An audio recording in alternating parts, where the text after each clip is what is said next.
सामान्य जानकारी में और सबसे पहले हम बात करते हैं भारतीय संसद की स्थिति की। पहला क्वेश्चन ये रहा, देखो भारतीय संसद की जो बात कर रहे हैं और सबसे पहले बात कर रहे हैं स्थिति की।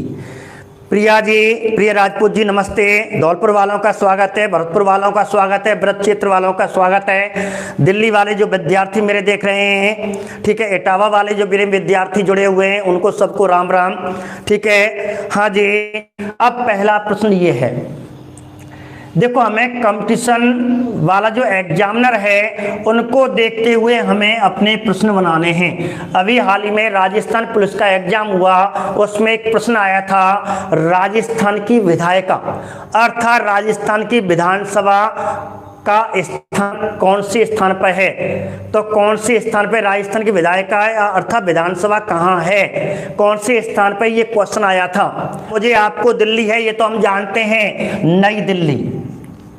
और यदि इसी प्रकार प्रश्न आ गया और नई दिल्ली चारों ऑप्शन में आया और कॉमा लगा करके बाद से पहले एक कोई छोटा स्थान धर दिया, तो बताइए छोटा स्थान कौन सा है। रायसीन की पहाड़ियां, तो आपको स्थान देगा और स्थान ध्यान रखना कनॉट पैलेस, कनॉट पैलेस।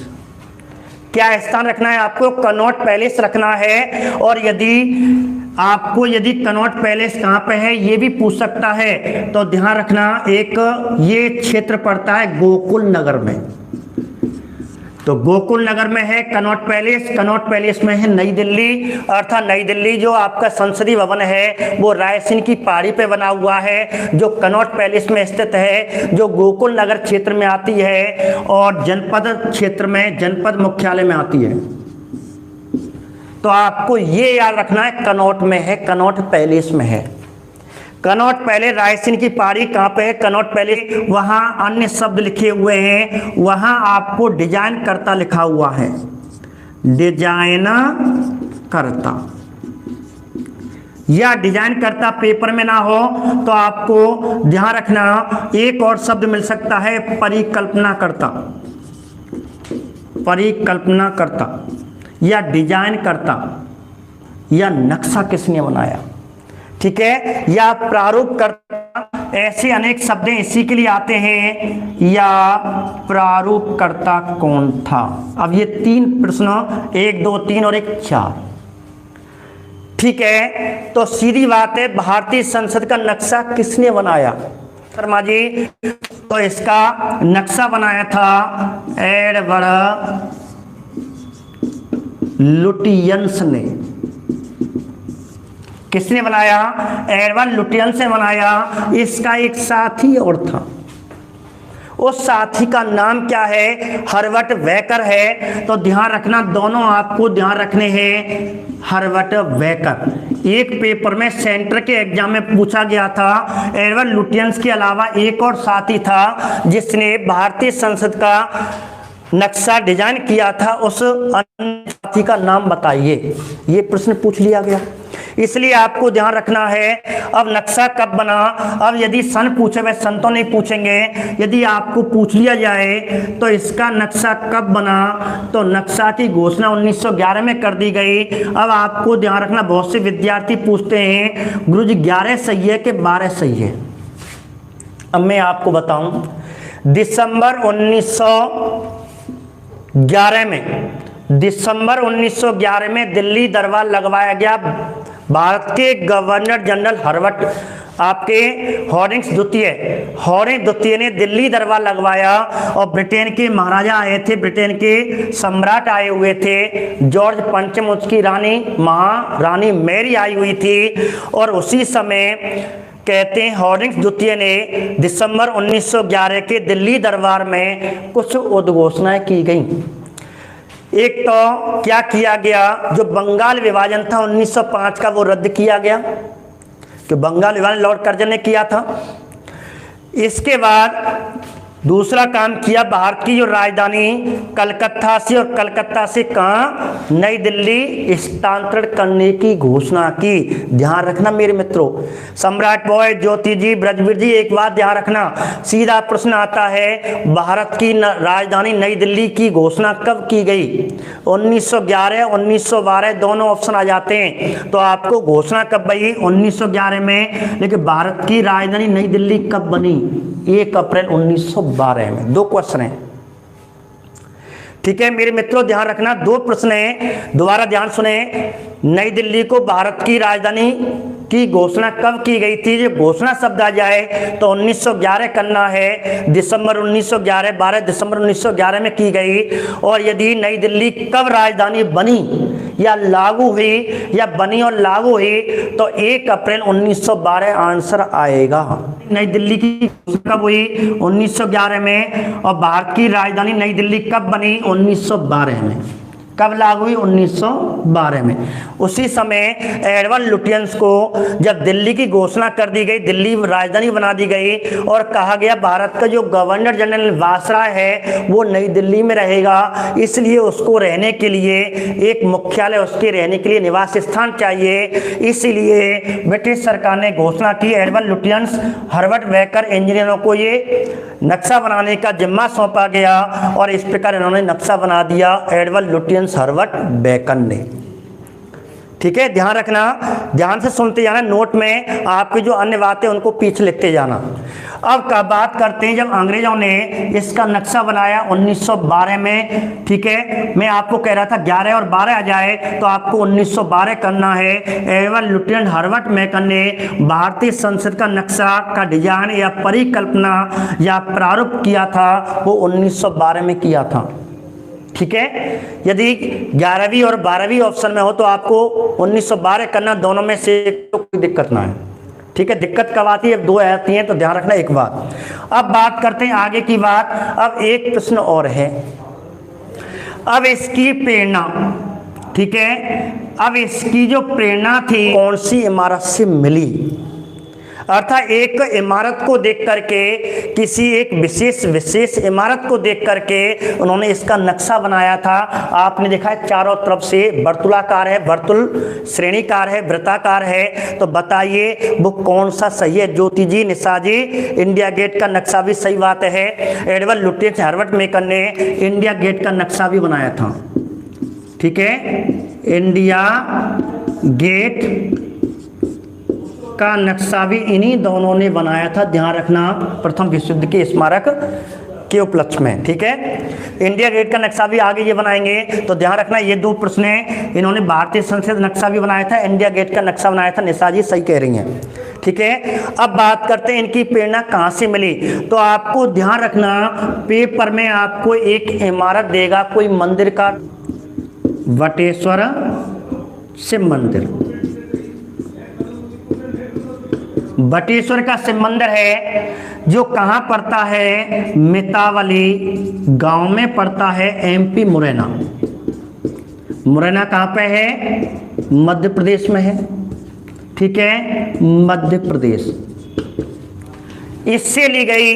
लेकिन भारतीय संसद विद्वानों ने, अंग्रेजों ने तो कहते हैं, इन्होंने कोई किताब में इसका स्पष्टीकरण नहीं किया, लेकिन बाद में जो अंग्रेज आए वो कहते हैं कि इन्होंने इससे प्रेरणा ली थी। लेकिन भारतीय इतिहासकार इसे किससे मानते हैं? तो आपको ध्यान रखना, भारतीय इतिहासकार इसे कौन से मंदिर से मानते हैं? तो इसका आंसर जो है 64 पेपर में दोनों आ जाएं। अधिकतर अब तक तो ऐसा नहीं हुआ, यदि पेपर में दोनों आ जाएं तो आपको आंसर नंबर 1 ही करना है। 64 योगिनी का मंदिर यहीं पर है, मितावली गांव मुरैना में ही है, दोनों मंदिर यहीं है, ध्यान रखना। वटेश्वर का शिव मंदिर भी यहीं है और 64 योगिनी का मंदिर भी यहीं है। यदि पेपर में दोनों आ जाएं तो आपको 64 योगिनी का मंदिर करना है, दोनों में से एक आ जाए तो कोई दिक्कत नहीं है। ज्योति जी, ब्रजवीर जी, ठीक है, तो मैंने आपको दोनों कन्फ्यूजन निकाल दी है। आंसर ये सही है। भारतीय इतिहास ने आज की स्थिति में इसको प्रमाणित कर दिया है। ठीक है, भारतीय संस्कृति में सामान्य परिचय में उन्होंने अपना एक चार्ट बनाया है, उन्होंने इसका उल्लेख किया है। यदि ऑप्शन में ना हो तो जब आपको बटेश्वर का शिव मंदिर करना है, क्योंकि इतिहासकार ब्रिटेन वाले इतिहासकार कहते हैं इसकी, और भारतीय इतिहासकार ने ब्रिटेन की संसद, भारत की संसद में जो एक चार्ट बनाया हुआ है उसमें ये नाम लिखा हुआ है 64 योनि का मंदिर। और ये दोनों मंदिर कहाँ पे हैं? मितावली गांव में ही स्थित हैं, अर्थात बटेश्वर शिव मंदिर के पास में 64 योनि का। धौलपुर के बच्चे होंगे वो तो जानते होंगे, पुल पार करके मुरैना आ जाता है और शिव मंदिर पढ़ते हैं। वहीं पे एक बिहार क्षेत्रों में, बिहार में मितावली गांव में है, और बिहार में क्या बना हुआ? बटेश्वर का शिव मंदिर 64 योनि जी का मंदिर। 64 योनि जी के मंदिर 3 प्रसिद्ध है, ध्यान रखना। एक तो मितावली गांव का मुरैना का प्रसिद्ध है, एक जबलपुर एमपी का प्रसिद्ध है, और एक आपका 64 योनि का मंदिर उड़ीसा का प्रसिद्ध है। भारत में 3 ऐतिहासिक मंदिर माने जाते हैं। ठीक है, सीमा रायसीन पहाड़ी, और आपने रायसीन पहाड़ी किसका हिस्सा है बताइए? ओके, तैयार रह जाओ सब बिल्कुल ध्यान से सुने। मैं क्वेश्चन पूछूंगा, फटाफट आंसर देते हैं ना, मैं यहाँ लिखूंगा नहीं। पहला प्रश्न तो ये जरूर लिखूंगा कि रायसीन की पहाड़ी का संबंध किस पर्वत श्रेणी से है? अरावली से। बहुत बढ़िया, आप सब जानते हैं अरावली पर्वत श्रेणी पे मेरे बारे में मैं प्रश्न पूछने वाला हूँ, फटाफट तैयार रहें।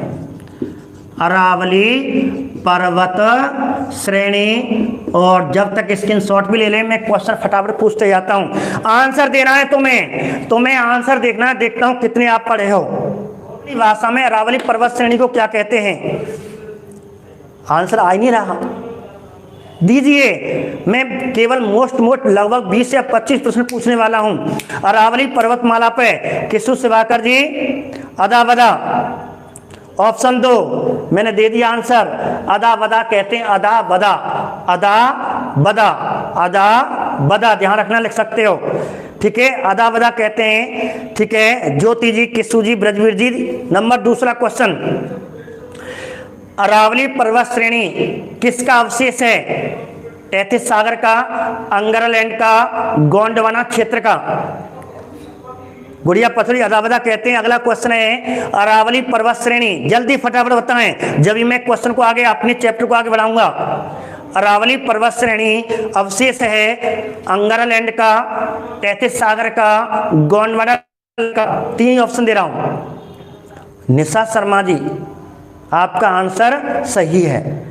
ठीक है, नथन सिंह जी का आंसर सही है। तो ध्यान रखना, अब मैं आपको एक ट्रिक बता रहा हूं, आपको एक संबंध बता रहा हूं। अरावली पर्वत श्रेणियां, पर्वत श्रेणी पठार,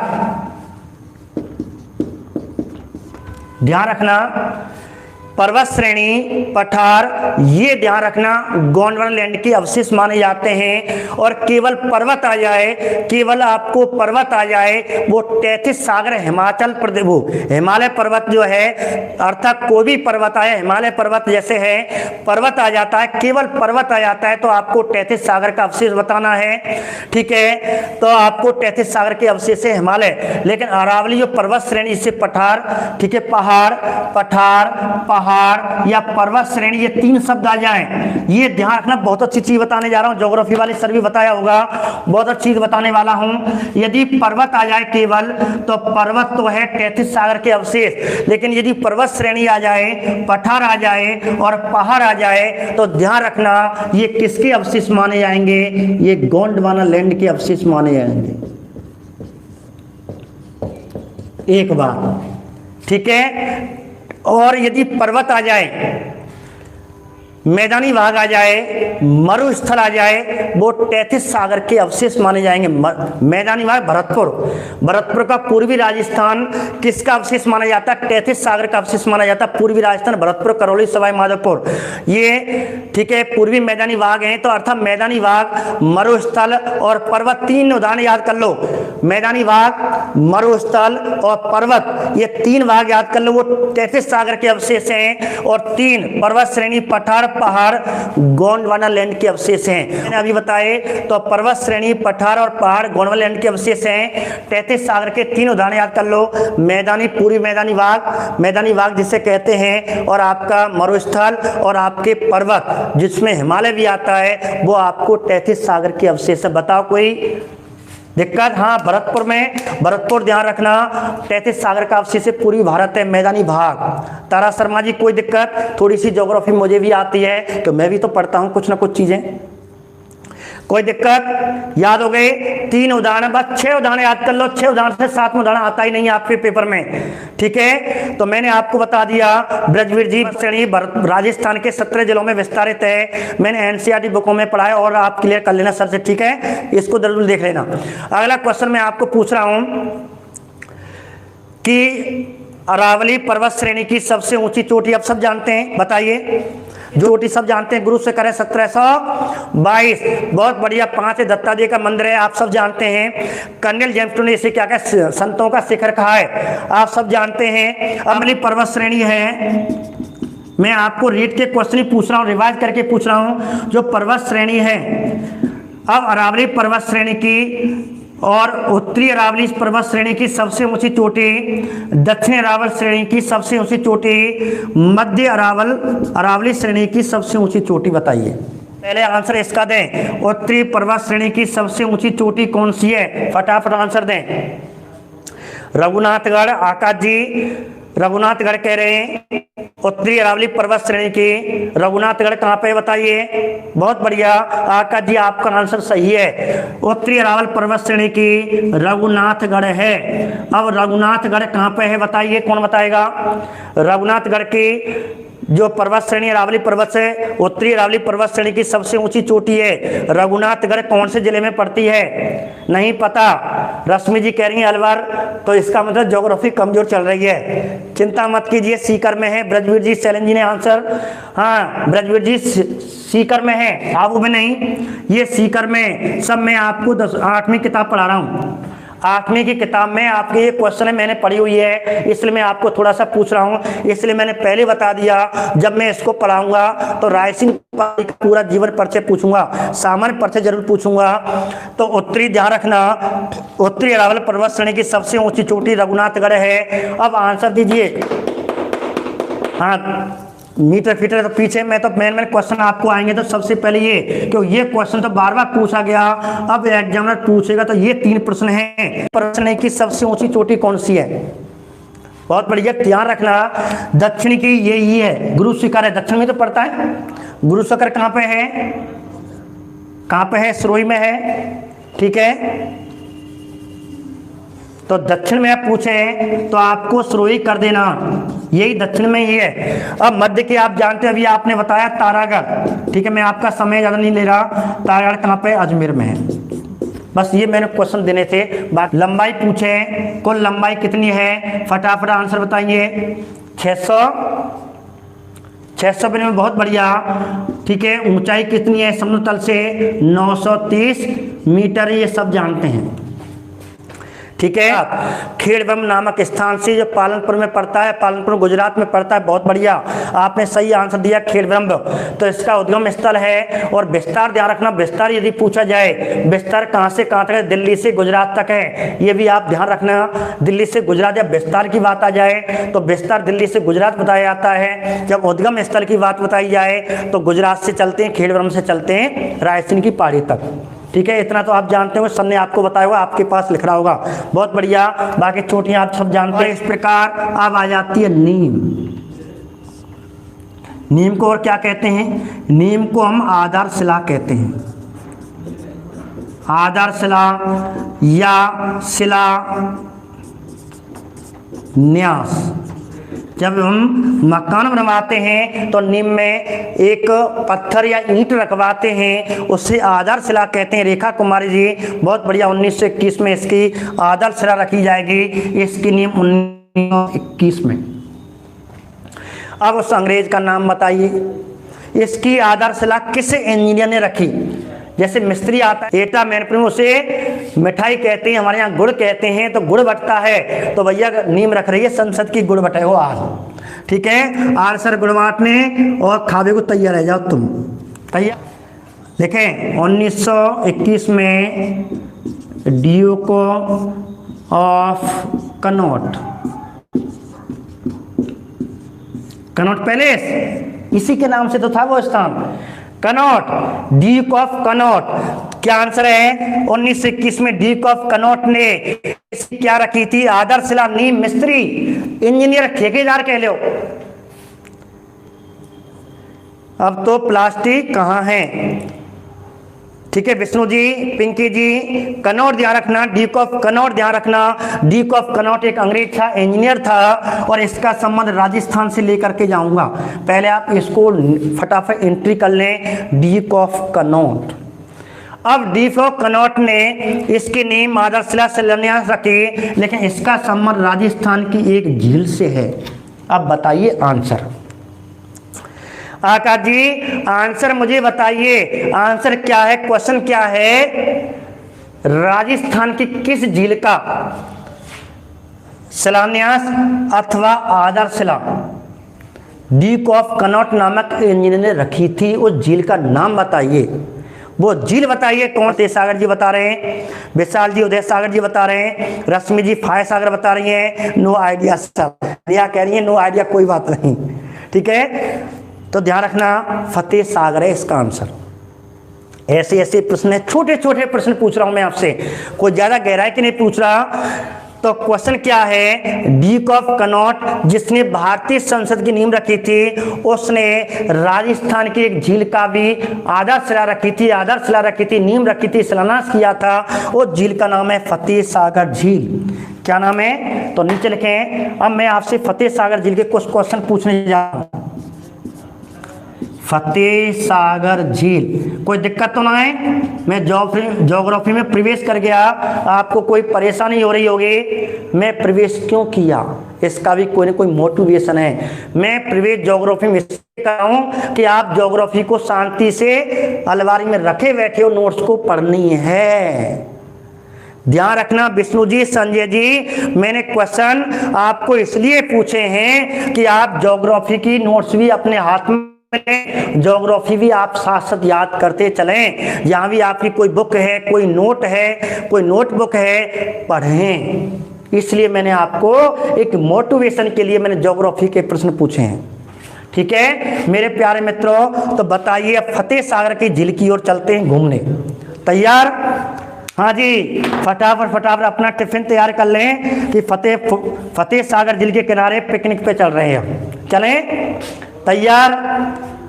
बहुत से कह रहे हैं हम तो खाना खा के तैयार हैं साहब, कोई बात नहीं, चलते हैं। अब हम पिकनिक चलते हैं फतेह सागर झील। अब मैं आपको फतेह सागर झील के कुछ क्वेश्चन पूछने वाला हूं, फटाफट आप आंसर दें। रेडी हैं? ज्योति जी सब तैयार हैं? प्रकाश जी, निशा जी सब तैयार? हाँ जी, फतेह सागर झील की पिकनिक पे चलेंगे। घर पे बोर हो गए बैठे बैठे, अब चलते हैं फतेह सागर झील की ओर। अब बात करते हैं फतेह सागर झील। नोट कर लेना, फतेह सागर झील। अब मैं कुछ क्वेश्चन इसके पूछने वाला हूं। पहला प्रश्न है स्थिति बताइए। उदयपुर है, सब देंगे। सर हिस्ट्री की क्लास नहीं लगती है क्या? राहुल जी लगेगी, 3 बजे लगेगी, आपका इंतजार खत्म हुआ। ठीक है, झील से लौट करके फिर वहीं हिस्ट्री की ओर पहुंचेंगे और वहीं आपको इतिहास पढ़ाएंगे, गुप्त काल में पहुंचेंगे। चिंता मत कीजिए, आपकी जो मनोकामना है, आपका जो विश्वास है, आपका जो लक्ष्य है, मुझे सिद्ध करवाना है, लक्ष्य की पूर्ति करवानी, लक्ष्य को सिद्ध करना है और लक्ष्य तक मैं पहुंचा के रहूंगा, ये मेरा प्रण है। ठीक है? हाँ जी, उदयपुर सब जानते हैं, बहुत बढ़िया। अब आपको तैयार रह जाओ एक क्वेश्चन के लिए। अगला क्वेश्चन क्या है कि फतेह सागर झील का मूल नाम क्या है? ये मैंने पुरानी किताब जो राजस्थान में 8वीं 7वीं क्लास में है, ये पता नहीं 6वीं में 7वीं ना 8वीं में है, मिडिल वाली क्लासों में इसका एक मूल नाम दे रखा है, मैंने ये वहां से किए हैं। तो बताइए ब्रजवीर जी, फतेह सागर झील का मूल नाम क्या है? अर्थात यह एक तालाब पे बनाया गया, उस तालाब का मैं नाम पूछ रहा हूं, अर्थात इसका जो वास्तविक नाम था उसी तालाब पे इसका निर्माण किया गया। तो आपको अगला क्वेश्चन निर्माण आएगा, बताइए फटाफट। तो इसका मूल नाम क्या है? क्वेश्चन तो वह बनेगा जो मूल नाम है, पूछा जाएगा इस मूल नाम से किस झील को जाना जाता है। ये क्वेश्चन आपको पेपर में बन सकता है, ज्योग्राफी में ये प्रश्न बनेगा। ठीक है, आदर्श शिला तो डी ऑफ कनॉट ने रखी थी, उसी को मैं आपको लेके चल रहा हूँ। बताइए मेरे प्यारे मित्र, ऑप्शन 2 नोट कर लेना। मूल नाम इसका देवाली तालाब है, देवाली तालाब। बहुत बढ़िया क्वेश्चन है, ध्यान रखना। अब क्वेश्चन क्या बनेगा विष्णु जी, ध्यान रखना, क्वेश्चन बनेगा कि देवाली तालाब के नाम से किस झील को जाना जाता है? देवाली तालाब के नाम से किस झील को जाना जाता है? या फतेह सागर झील को का मूल नाम है तो आपको 4 तालाब रख देगा, या फिर ऐसे पूछेगा तो 4 झील रख देगा। ये है आंसर। अब इसका निर्माण, और फिर बाढ़ आ गई थी और ये टूट चुकी थी, पूरी बाढ़ में इसकी जर्जर अवस्था में हो चुकी थी, और ये देवाली तालाब के नाम से ये झील बनी थी। उस समय देवाली तालाब खुदवाया था, लेकिन बाढ़ आने से ये पूरा टूट गया था। फिर इसकी पुनर्निर्माण होगा। इसका पुनर्निर्माण एक राजा करवाएगा, मेवाड़ का राजा, और किससे? नीम रखवाएगा, अर्थात इसकी आधारशिला। इसकी आधारशिला कौन रखेगा? मैंने अभी बताया आपको, ड्यूक ऑफ कनॉट। अब ड्यूक ऑफ कनॉट से इससे पहले हम बात कर लेते हैं इसके निर्माण। तो देवाली तालाब के नाम से सबसे पहले फतेह सागर झील का निर्माण किसने करवाया था? तो मेरे प्यारे मित्रों बताओ ना, फतेह सिंह ने पुनर्निर्माण कराया था। बहुत बढ़िया, एक आंसर तो आपने ये दे दिया, इसी के नाम पे ये फतेह सागर झील। ठीक है, महाराणा फतेह सिंह ने इसका निर्माण करवाया था, पुनर्निर्माण करवाया था। लेकिन निर्माण किसने करवाया था? अब मैं पूछ रहा हूं निर्माण करता। ठीक है भाई, पुनर्निर्माण तो इसका आपका 1888-89 में हुआ था। ठीक है, 88-89 में हुआ था, लगभग 19वीं सदी में हुआ था। लेकिन इसका निर्माण किसने कराया? तो बताइए कौन बताएगा? इसका निर्माण कराने वाला, ध्यान रखना, महाराणा, मेवाड़ के राजा थे महाराणा, उसका नाम था जय सिंह। महाराणा जय सिंह ने 1678 ईस्वी में करवाया था। लगभग 1700 ईस्वी में 200 साल बाद फतेह सिंह ने, जब बाढ़ से नष्ट हो चुका था, दोबारा निर्माण करवाया। उसकी नींव इससे रखवाई थी फतेह सिंह ने। ठीक है, अब इतना जानते हो। अब मैं थोड़ा सा आपको आगे पूछ लेता हूँ। इतना तो आप जानते होंगे, शायद जानते होंगे। अब इसका दर्शनीय स्थल पूछ लेते हैं। दर्शनीय स्थल पूछ लेते हैं। इस फतेह सागर झील के किनारे क्या क्या बना हुआ है? तो मैं आपको बताऊं, इस फतेह सागर झील के किनारे एक बगीचा बना हुआ है, एक उद्यान बना हुआ है, जिसे हम सहेलियों की बाड़ी कहते हैं। ये पेपर में बहुत पूछा जाता है, सहेलियों की बाड़ी। सहेलियों की बाड़ी कौन से जिले में है? किस झील के किनारे स्थित है? कौन से जिले में किस झील के किनारे है? तो सहेलियों की बाड़ी बताइए, कौन बताएगा? ठीक है, तो ध्यान रखना, सहेलियों की बाड़ी इसी झील के किनारे बनी हुई है। और यहाँ कहते हैं कृत्रिम वर्षा, फव्वारों से यहाँ पानी दिया जाता है। क्या दिया जाता है? फव्वारों से यहाँ पानी दिया जाता है, इसलिए से कृत्रिम वर्षा। बहुत बढ़िया क्वेश्चन बताने जा रहा हूँ। कृत्रिम वर्षा व फव्वारों का बगीचा कहते हैं। ठीक है, इसे क्या कहते हैं? कृत्रिम वर्षा व फव्वारों का बगीचा किसे कहते हैं? सहेलियों की बाड़ी कहते हैं। और सहेलियों की बाड़ी बहुत बढ़िया वेधशाला स्थित है, अभी बताऊंगा। पहले तो ये बनी नंबर 1। अब कहते हैं दूसरा, इसमें एक टापू बना हुआ है, नेहरू आइसलैंड। काफी पेपर में पूछा गया है कि झील के टापू पर स्थित है नेहरू आइसलैंड। गार्डन है। ये काफी बार पेपर में पूछा गया है कि झील के टापू पर नेहरू आइसलैंड गार्डन बना हुआ है, ये पेपर में पूछा जाता है। हाँ, 3 बजे इतिहास की क्लास लगेगी मेरे प्यारे मित्रों। नेहरू उद्यान, जिसे नेहरू आइसलैंड गार्डन कहते हैं, नेहरू उद्यान कहते हैं मेरे प्यारे मित्रों। फिर आगे इस पे आपको दिखाई दे रहा है, ठीक है, नहीं दिखाई दे रहा तो मैं आपको, ठीक है, दूसरा तीसरा, तो दूसरा है नेहरू आइसलैंड, इसे आप ऐसे एंट्री कर लेना, नेहरू आइसलैंड गार्डन बना हुआ टापू पर। अब कहते हैं इस पे अंतर्राष्ट्रीय स्तर की एक सौर वेधशाला का निर्माण करवाया गया, ठीक है, अंतर्राष्ट्रीय स्तर की एक सौर वेधशाला का इसमें आपको निर्माण कराया गया 1975 में। अंतर्राष्ट्रीय की सौर वेधशाला, सौर वेधशाला 6वीं क्लास में है, 6वीं क्लास में इसका चित्र बना हुआ है, जहां रखना ज्योग्राफी में, ठीक, दूसरा या तीसरा चैप्टर होगा 6वीं क्लास में, माध्यमिक शिक्षा बोर्ड क्लास में इसका चित्र बनाया हुआ है। जब यहाँ फतेह सागर झील को पढ़ाया जा रहा था, वहाँ एक चित्र बना हुआ सौर वेधशाला 1975 में इसकी स्थापना की गई थी। अंतर्राष्ट्रीय स्तर की सौर वेधशाला है। एक बात फिर कहते हैं, फिर इसमें क्या बनाया गया, हमारी वसुंधरा राजे सरकार मुख्यमंत्री बनी और वसुंधरा राजे सरकार ने अपने कार्यकाल में यहाँ महाराणा प्रताप स्मारक स्थल बनाया गया। तो क्या है, महाराणा प्रताप स्मारक स्थल। अब प्रश्न क्या बनेगा, महाराणा प्रताप स्मारक स्थल किस झील के किनारे स्थित है, किस झील के किनारे स्थित है। तो हिस्ट्री का भी क्वेश्चन हो गया और ज्योग्राफी का भी प्रश्न हो गया।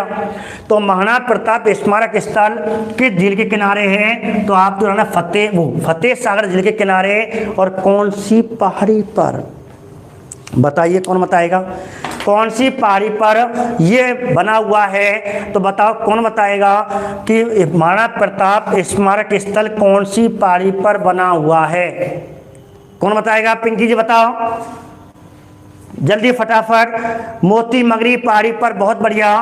तो ध्यान रखना, मोती मगरी पहाड़ी पर बना हुआ है। तो मोती मगरी पहाड़ी पर महाराणा प्रताप अश्वारोही कांस्य प्रतिमा, ये एक राजस्थान के एग्जाम में सीधा प्रश्न आया था। महाराणा प्रताप की अश्वारोही कांस्य प्रतिमा किस पहाड़ी पर स्थित है, तो 4 पहाड़ियां दी थी। मोती मगरी पहाड़ी पर महाराणा प्रताप की कांस्य की प्रतिमा अश्वारोही, अश्व कौन है, महाराणा प्रताप का चेतक है, चेतक सहित महाराणा प्रताप को इसमें दिखाया गया है। तो मैंने आपको भारतीय संस्कृति सामान्य जानकारी में केवल आपको नीम रख दी है और नीम की खुदाई हो चुकी है, कल ये बन जाएगी और कल इसका लोकार्पण, इसका उद्घाटन करवा देंगे और कल इसका ये वाला पाठ पूरा हो जाएगा। मोती मगरी पहाड़ी, तो मैंने आपको ज्योग्राफी का समय इसलिए व्यतीत किया कि आप ज्योग्राफी को भी पढ़ें। हिस्ट्री, पॉलिटिकल, ज्योग्राफी, तीनों किताबें, तीनों नोट्स हैं, तीनों नोट हैं, आपकी तीनों बुकें आपको पढ़नी है एसएसटी में अच्छे नंबर लाने के लिए। एसएसटी में 3 और चौथा आपको मेथड आता है, मेथड हम करवाए रहे हैं और सर करवाए रहे होंगे, सागवान सर करवा रहे होंगे एसएसटी के मेथड।